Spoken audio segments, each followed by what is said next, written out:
Vista, une tache minuscule de la carte d'Afrique sur la côte de l'Atlantique. C'est de ce point que partira notre randonnée à travers le Congo belge et le Rwanda-Urundi.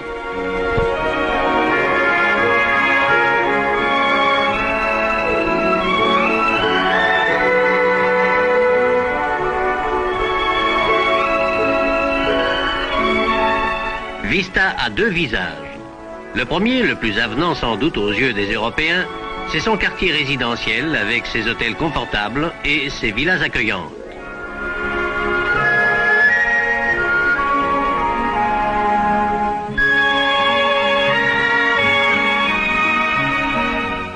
Mais son second visage, le plus pittoresque et sans contredit le plus authentique, c'est le village indigène dont les cases spacieuses s'abritent à l'ombre des palmiers.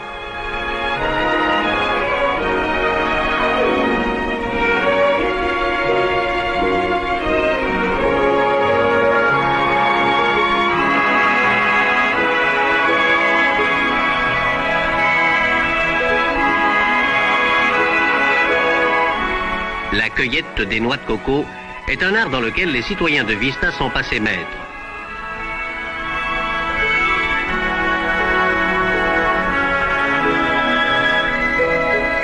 Les fruits cueillis, il n'y a plus qu'à les décortiquer.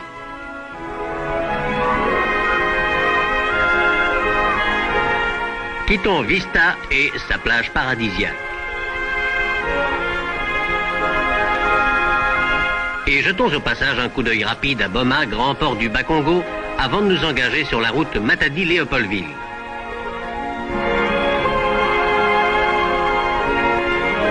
L'automobiliste congolais doit s'attendre à rencontrer tous les spécimens de voies carrossables ou prétendues telles. Voici un obstacle d'importance. Comment traverser cette rivière? Un bac va se charger de nos personnes et de nos véhicules.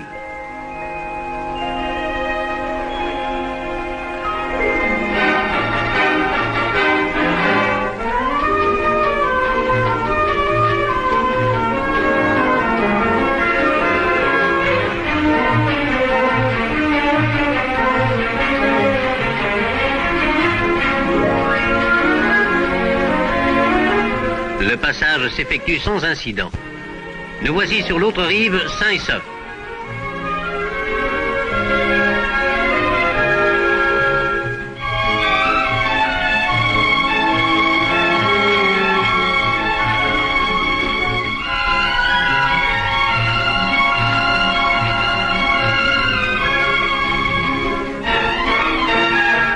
Il ne nous reste plus qu'à rejoindre la route.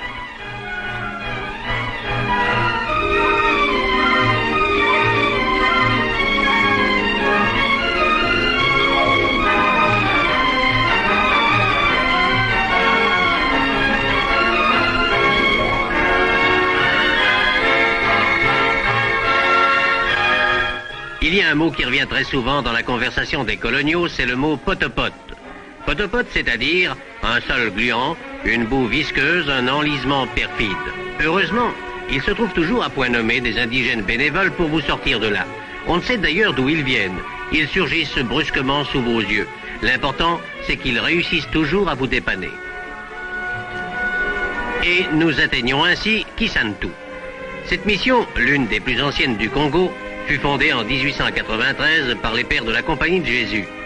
Depuis lors, sa bienfaisante activité s'est considérablement étendue et développée.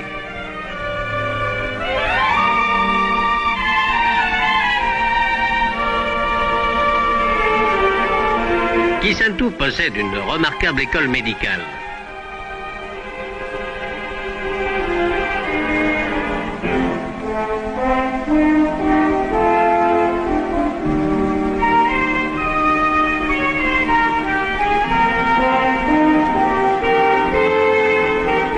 Ainsi qu'une cathédrale dont la maison des pères n'est guère éloignée.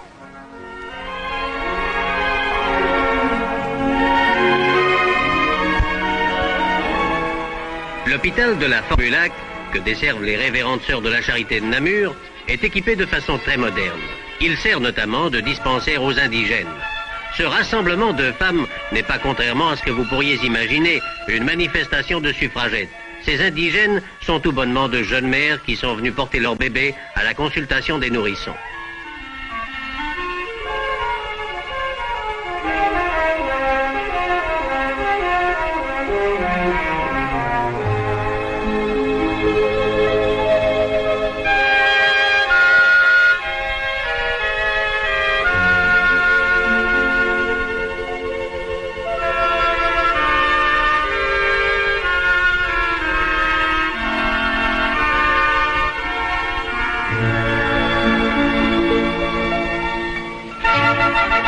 Tout ce petit monde de Kisantu est suivi de près par le médecin du dispensaire qui, avec un inlassable dévouement, s'occupe lui-même des cas spéciaux. Comme l'usage a interdit aux femmes indigènes de porter la moindre chose dans les mains, elles ont posé leur missel sur leur tête. Quant à cette jeune mère, les soucis domestiques ne l'empêchent nullement de savourer les délices d'une bouffarde. Ce serait un crime de lèse-majesté, de lèse-beauté aussi, que de quitter la mission de Kisantu sans aller jeter un coup d'œil sur le jardin du frère Gillet. Pendant plus de 40 ans, ce religieux a prodigué des trésors de science, d'amour et de patience à l'entretien et à l'enrichissement de ce parc merveilleux, l'un des plus beaux de la colonie.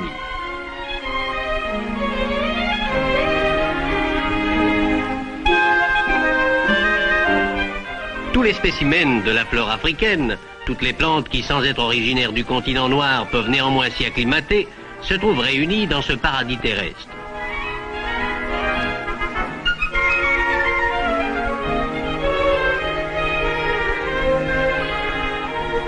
On y trouve notamment un palmier fort curieux qui ne fleurit que tous les 50 ans.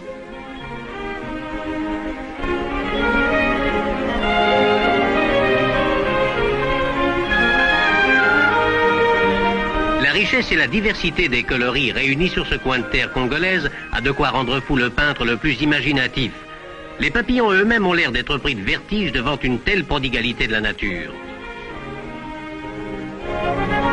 Grâce au frère Gillet, ce jardinier magicien, dans de nombreuses résidences d'Européens, s'épanouissent aujourd'hui les fleurs les plus délicates, les plus rares, pour lesquelles, dans le secret de son cœur, le frère Gillet a toujours professé une prédilection marquée.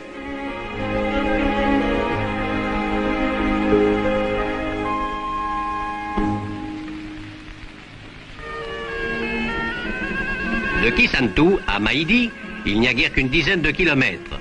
C'est à Maïdi que s'élèvent les bâtiments imposants du grand séminaire qui est dirigé par les révérends pères jésuites.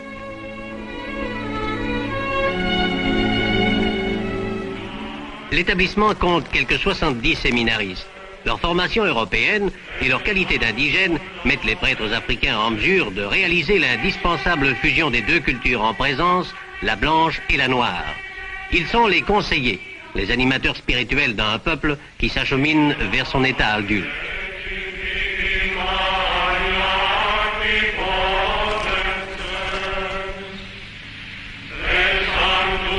Le séminaire de l'Emfou, dans le Bas-Congo, est lui aussi dirigé par les pères jésuites. Les jeunes gens qui se destinent au sacerdoce y font leurs humanités anciennes avant d'entrer au grand séminaire. Et voici, à l'Emfou toujours, le noviciat des sœurs indigènes du vicariat de Kisantu.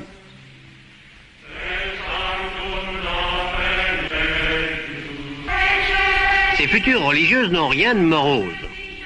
Elles ont hérité de leurs ancêtres l'habitude de marcher pieds nus.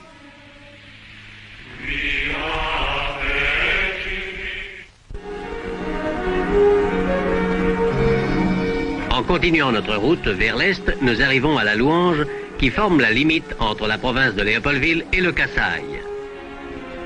Un bac primitif, dont la lenteur le dispute au pittoresque, va nous permettre de franchir cette rivière.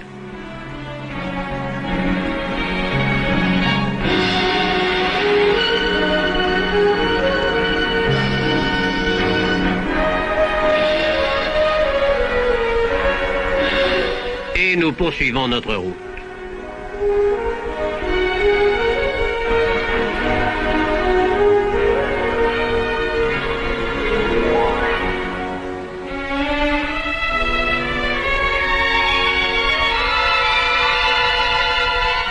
La pluie a transformé la piste en un ruban de pot-au-pot. Dans cette boue glissante comme du savon et typiquement congolaise, la moindre côte vous prend des allures de barrage infranchissables.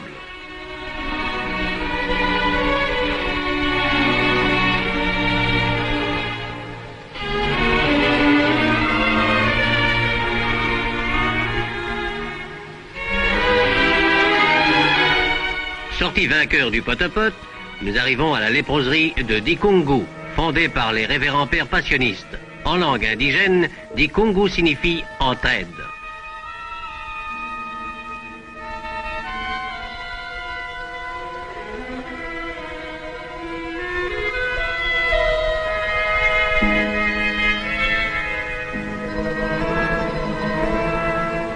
Nous entrons ici dans le royaume de la charité, celui où les sœurs pénitentes de Saint François d'Assise, avec un inlassable dévouement, prodiguent leurs soins aux lépreux.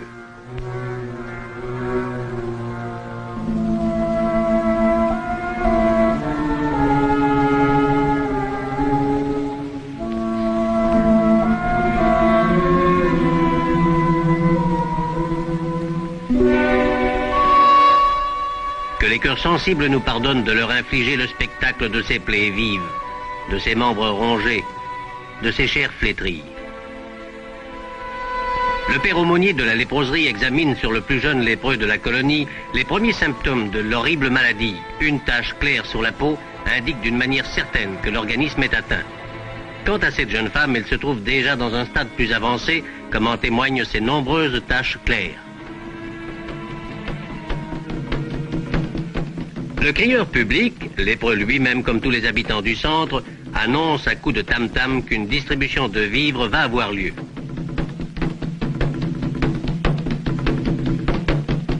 Aussitôt, c'est le branle-bas général. Les plus valides aident spontanément leurs frères de misère, dont le mal impitoyable a déjà fait des impotents, et toute la population du village se hâte vers le magasin où doit s'effectuer la distribution.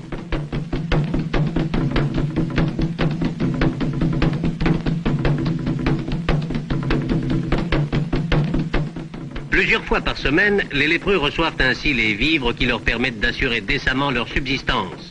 Riz, farine de manioc, poissons séchés, huile d'arachide, etc.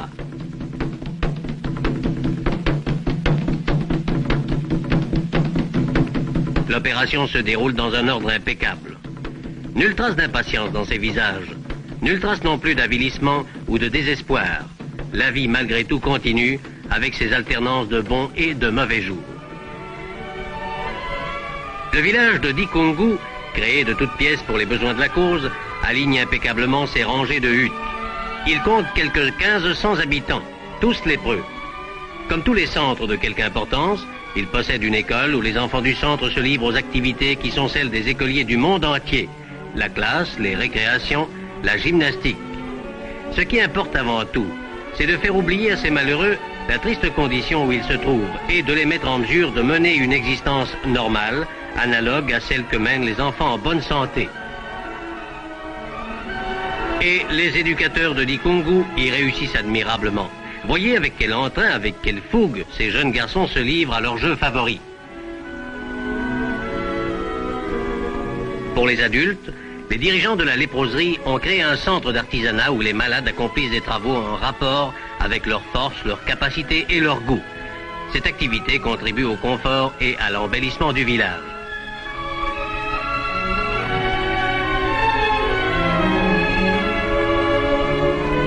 De tous les arts pratiqués au Congo, la poterie est le plus authentiquement indigène. Il présente le précieux avantage d'être à la portée des moins valides. Et, malgré leur handicap, ils parviennent à créer des œuvres dont le moins qu'on puisse dire est qu'elles ne manquent pas de cachet.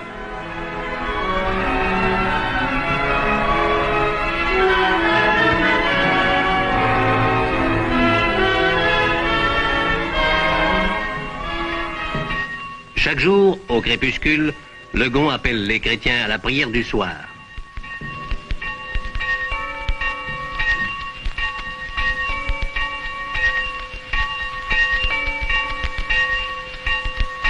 Les lépreux se rassemblent au pied de la croix et joignent avec ferveur leur voix cassée à celle de l'aumônier qui leur a enseigné les paroles d'amour et d'adoration.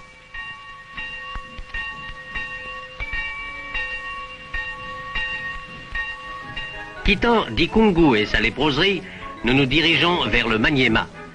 Nous retrouvons la piste sablonneuse qui étire inlassablement ses kilomètres. À Kakutia vivent les Warega, une peuplade encore très primitive dont les danses sont fameuses. Une palabre animée nous met aux prises avec le capita et les notables du village. Ces messieurs acceptent de danser pour nous, mais à la condition que le matabiche, ou pourboire, soit proportionnel à leur effort. Enfin, l'accord est conclu.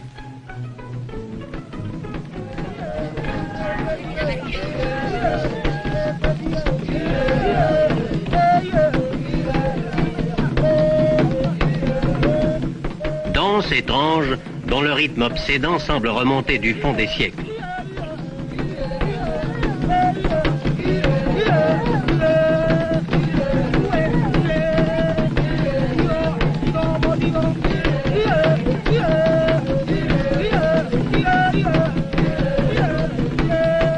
Les femmes se joignent aux hommes afin de nous prouver que sous le rapport de la chorégraphie, elles n'ont rien à envier au sexe fort.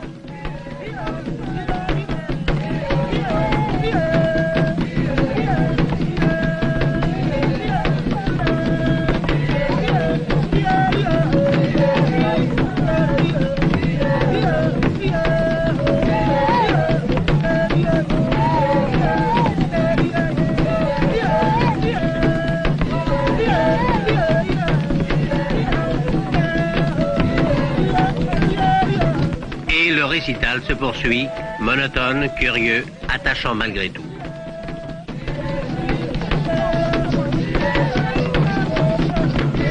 Quittons ces danseurs infatigables pour Elisabethville, capitale du Katanga. Cette grande cité, la deuxième du Congo belge en importance, compte quelques 10 000 Européens et près de 100 000 indigènes. Faisons une halte devant le monument élevé à la mémoire du roi chevalier.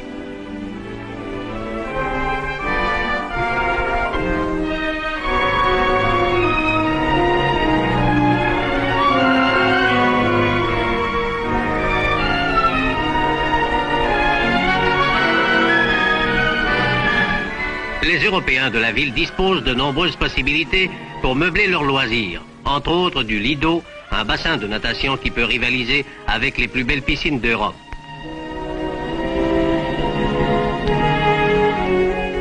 Ce sont les révérends pères bénédictins de Saint-André qui ont la responsabilité du vicariat d'Elisabethville. La capitale du Katanga possède plusieurs églises, dont la plus belle, la plus majestueuse est, comme il se doit, la cathédrale.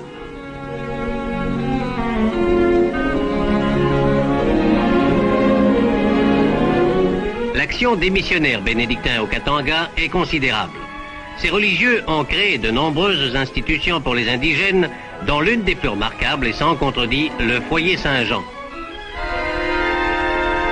Quant à la maison des pères, elle évoque la paix et la sérénité de nos cloîtres.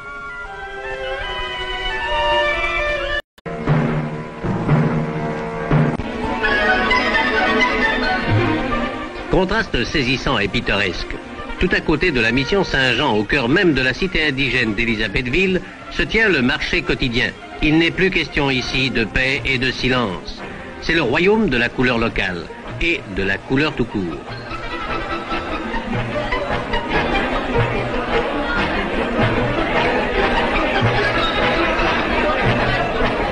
Les marchandises se passent d'éventaire. Elles sont étalées par terre, tant pis pour l'hygiène.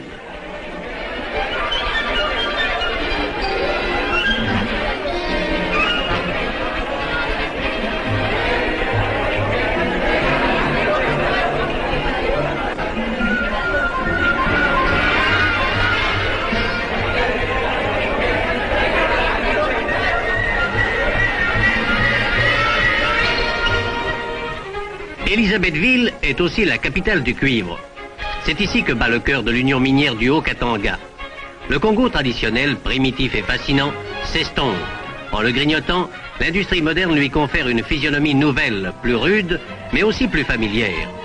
L'usine de Lubumbashi, l'une de celles où se traite le cuivre, est dominée par une cheminée de 150 mètres. C'est la plus haute d'Afrique.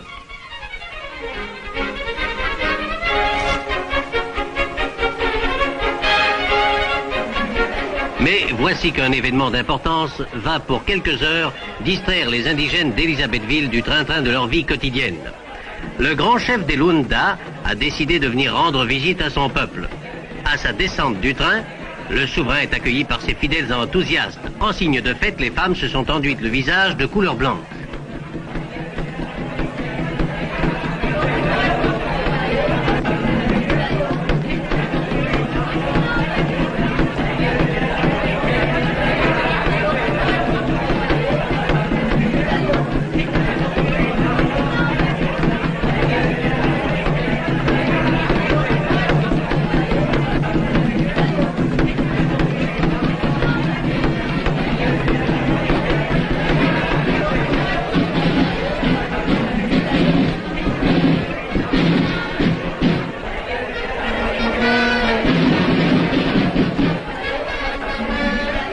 Au stade, un spectacle curieux nous attend. Conformément à l'étiquette, le chef des Lunda y fait son entrée solennelle porté par un tipoï d'honneur et balancé au rythme d'une danse rituelle. Fort heureusement, le mal de mer est pratiquement inconnu dans la région.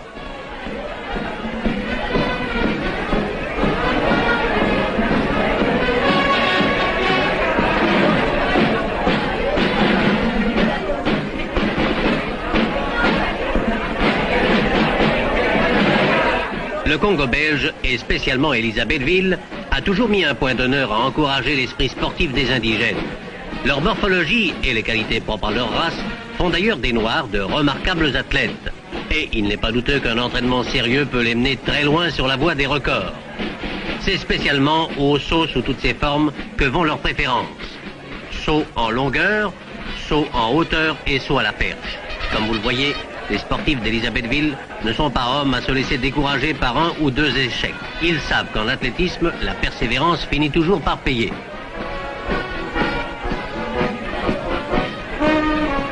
Arrêtons-nous aux chutes de la Loufira à Kioubo, qui sont considérées à juste titre comme les plus belles du Congo. Débutant par une suite de cascades, cette chute a une hauteur de quelques 60 mètres.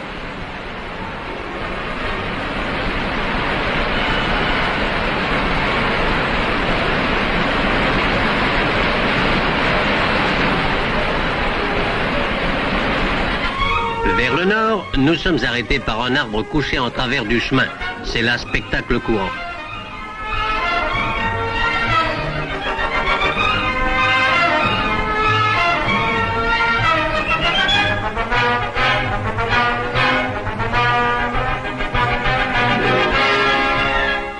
Bujumbura, capitale des territoires sous la tutelle du Rwanda-Urundi, est située dans un cadre grandiose de montagnes. Comme la population indigène continuait à augmenter dans des proportions considérables, les autorités ont mis en chantier plusieurs centaines de petites villas, créant de la sorte tout un nouveau quartier du centre extra-coutumier, qui atteste d'une manière combien éloquente que le standing de vie des indigènes évolués n'a rien à envier à celui de beaucoup d'Européens.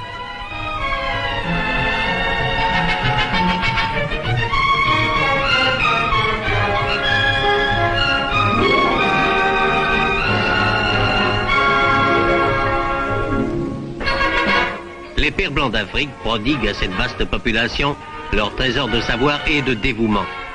En bordure de la cité s'élèvent leurs bâtiments.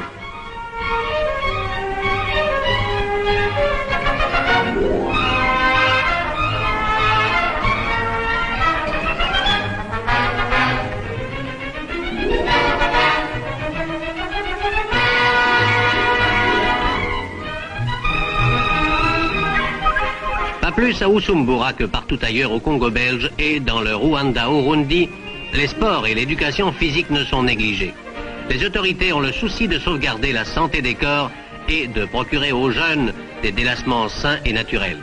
Excellents nageurs, les indigènes de l'endroit n'avaient guère l'occasion jusqu'à une époque assez récente de s'adonner à leur sport favori. Le lac Tanganyika est en effet littéralement infesté de crocodiles. Le mal est aujourd'hui réparé. Les fervents de la natation disposent d'une piscine magnifique qui ferait la fierté des cités européennes.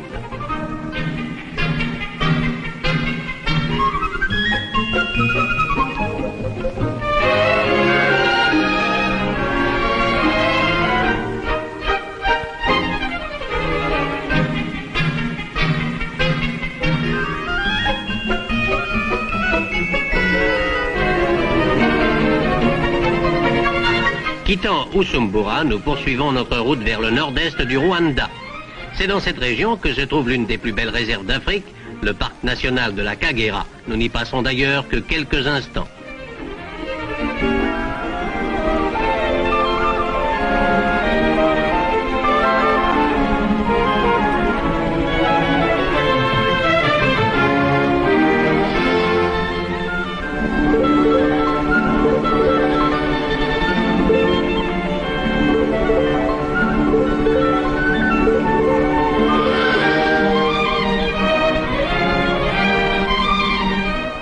Ces gracieux animaux sauteurs sont des impalas.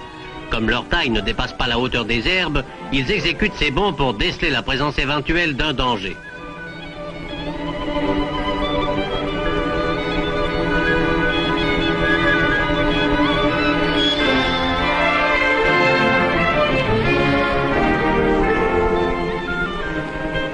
L'étape suivante nous mène jusqu'au premier contrefort de l'escarpement de Kamanyola. Un panneau au bord de la route prévient charitablement le voyageur de ce que la piste est à sens unique. L'indigène préposé à la barrière annonce à coup redoublé que des voitures immobilisées devant son barrage demandent le passage. Alerté, le poste suivant répondra par tam-tam si la route est libre ou non. Ce manège se renouvellera 7 fois. L'escarpement de Kamanyola est bien propre à donner au voyageur le sentiment de sa petitesse et de sa chétivité. Le paysage est d'une sauvagerie, d'une majesté qui coupe le souffle.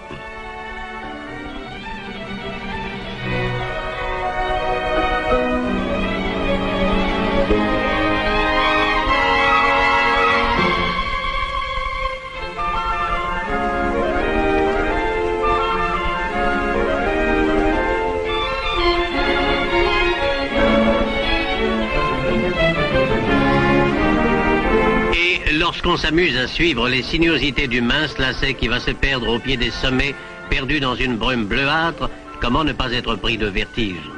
Ceux qui ont fait une fois l'escarpement de Kamanyola ne sont pas près de l'oublier.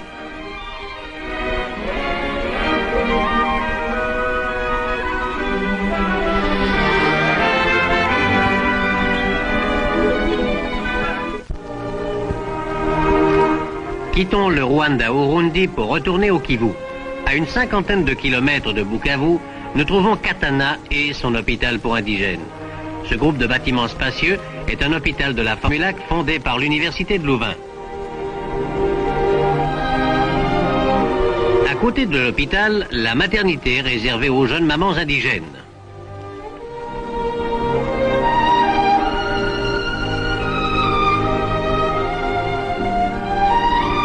Tout ce complexe est admirablement situé au bord du lac.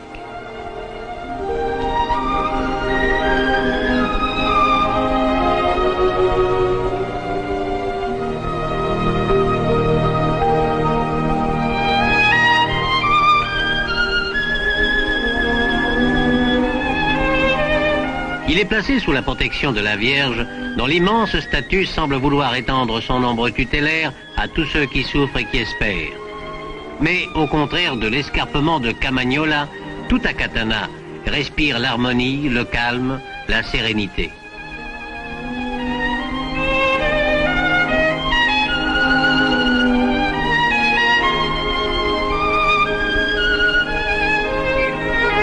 Arrachons-nous au paisible enchantement de Katana et poursuivons notre route vers le nord en longeant le lac.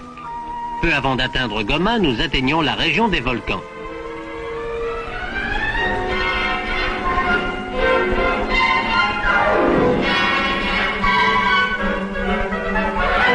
Nous traversons pendant des kilomètres d'immenses champs de lave qui présentent l'aspect tourmenté de paysages lunaires.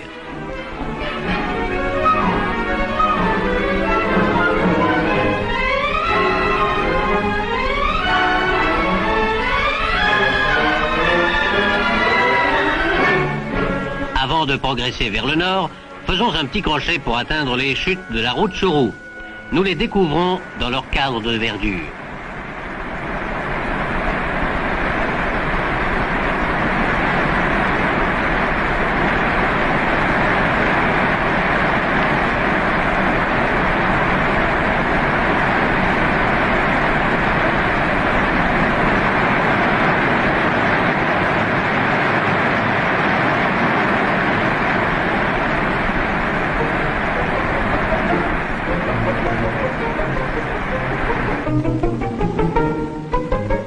La grande route que nous avons rejointe nous conduit au parc Albert. Ce parc national couvre une superficie de 800 000 hectares. Non seulement il offre une grande variété de sites remarquables, mais il abrite d'innombrables spécimens de la faune et de la flore africaine. Grâce à cette réserve, l'une des plus grandes et des plus belles d'Afrique, certains animaux qui avaient pratiquement disparu dans la plupart des districts congolais ont pu être miraculeusement conservés.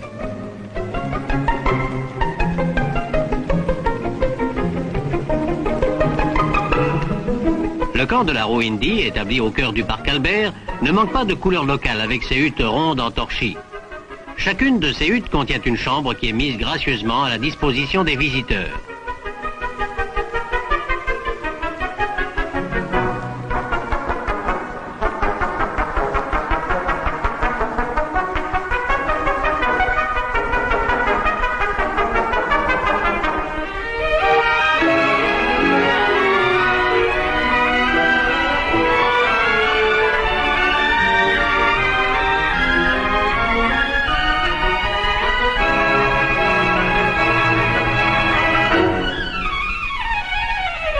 Au passage, saluons cette famille d'éléphants.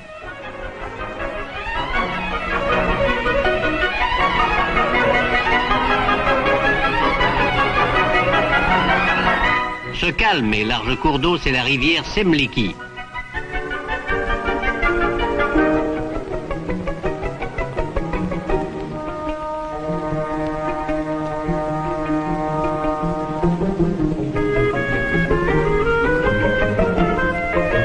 Nous pourrons y contempler à loisir quelques hippopotames en train de se livrer à leurs activités quotidiennes.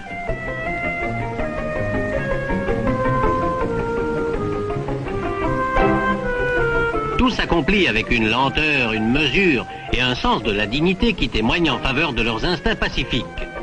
Leur attribuer l'épithète gracieux serait évidemment faire preuve d'un esprit de courtisanerie condamnable.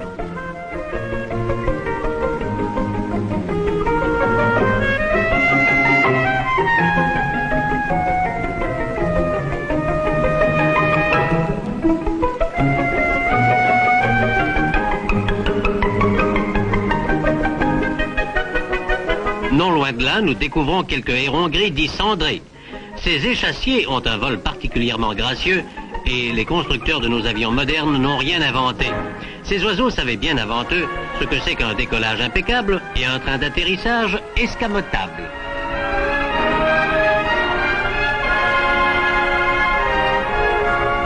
Gardons-nous de troubler la mélancolique méditation de ces marabouts au crâne déplumé.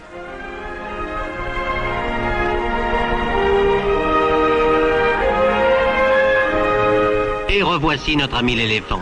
Cette fois, nous sommes tombés sur un énorme solitaire aux défenses impressionnantes.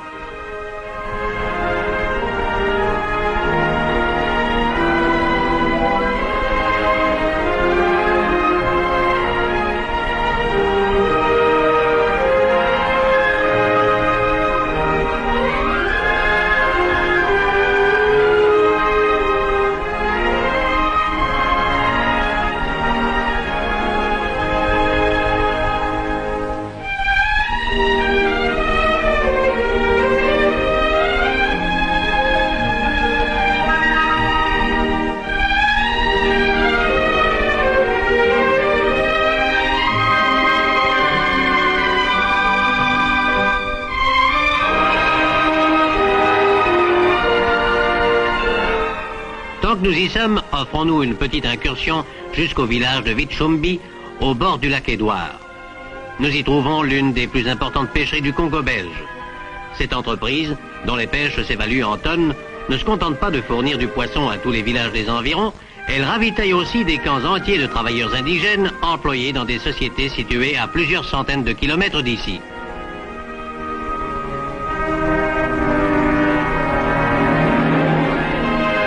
Après avoir été soigneusement vidés, les poissons sont mis à sécher sur des espèces de clés, puis emballés et expédiés à l'intérieur de la colonie.